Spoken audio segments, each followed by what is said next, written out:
திருப்பூர் மாவட்டம் முதலிப்பாளையம் பகுதியில் போராட்டத்தில் ஈடுபட்ட மக்களை போலீசார் குண்டுக்கட்டாக கைது செய்தனர். இது தொடர்பான அண்மை காட்சிகளை பார்த்து வருகிறோம். இது குறித்தான கூடுதல் தகவல்களை நமது செய்தியாளர் பாலா வழங்கிட கேட்கலாம்.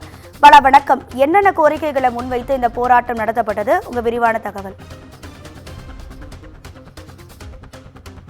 முதலிவாரத்தில் உள்ள காரைக்குடியில் குப்பை கொட்டக்கூடாது என்று குப்பை கொட்டுவதற்கு எதிர்ப்பு தெரிவித்து மேலும் அங்கு குப்பை கொட்டக்கூடாது என்று அப்பகுதி மற்றும் சுற்றுவட்டார பகுதியைச் சேர்ந்த பொதுமக்கள் இன்று காங்கேயம் சாலையில் புதுப்பாளையம் பகுதியில் சாலை மறியல் போராட்டத்தில் ஈடுபட்டனர். அவர்களை காவல்துறையினர் வலுக்கட்டாயமாக குண்டுகட்டாக தூக்கி கைது செய்தனர்.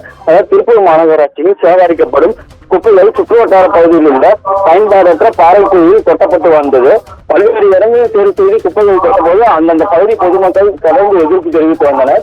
இந்த நிலையில் கடந்த ஒரு வார காலமாக முதலிபாளையத்தில் உள்ள பாறைக்குழியை குப்பை கொட்டி வந்தனர். இதைத் தொடர்ந்து அப்பகுதி மற்றும் சுற்றுவட்டார பகுதியைச் சேர்ந்த சுமார் 5000க்கும் மேற்பட்ட குடும்பங்கள் துர்நாற்றம் வீசுவதாகவும் மேலும் சுகாதாரற்ற முறையில் அந்த பகுதியில் வாழ்வதாகவும் சுகாதார சீர்கேடு ஏற்பட்டு நோய் பரவும் அபாயம் ஏற்பட்டுள்ளதாகவும் கூறி தொடர்ந்து மாநகராட்சி மாவட்ட ஆட்சியரிடமும் மனு அளித்து வந்தனர். குப்பைகள் கொட்டக்கூடாது என்று.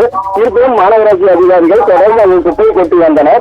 இதைத் தொடர்ந்து ஆற்றமடைந்த பகுதியைச் சேர்ந்த பொதுமக்கள் இன்று தங்களது இல்லத்தில் முதியவர்கள் முதல் குழந்தைகள் வரை அனைவரும் இருப்பதால் அனைவரும் நோய் தொற்று பாதிக்கப்பட்டு வருவதாகவும் வாரத்திற்கு 2 நாட்கள் காய்ச்சலில் மருத்துவமனையில் அனுமதிக்கப்படுவதாலும் இதில் ஆத்திரமடைந்த அவர்கள் இன்று காங்கேயம் சாலை புதுப்பாளையத்தில் சாலை மறியல் போராட்டத்தில் ஈடுபட்டனர். தொடர்ந்து காவல்துறையினர் அவர்களை கலந்து செல்ல அறிவுறுத்தினர். இருந்த போதிலும் அவர்கள் கலையாததால் காவல்துறையினர் அவர்களை வலுக்கட்டாயமாக குண்டுக்கட்டாக தூக்கி கைது செய்தனர். இந்த சம்பவத்தால் அப்பகுதியில் பெரும் பரபரப்பு ஏற்பட்டது. மேலும் சுமார் 1 மணி நேரத்துக்கு மேலாக போக்குவரத்து பாதிப்பு ஏற்பட்டது.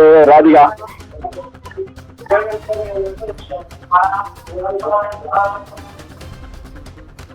தகவல்களுக்கு நன்றி பாலா.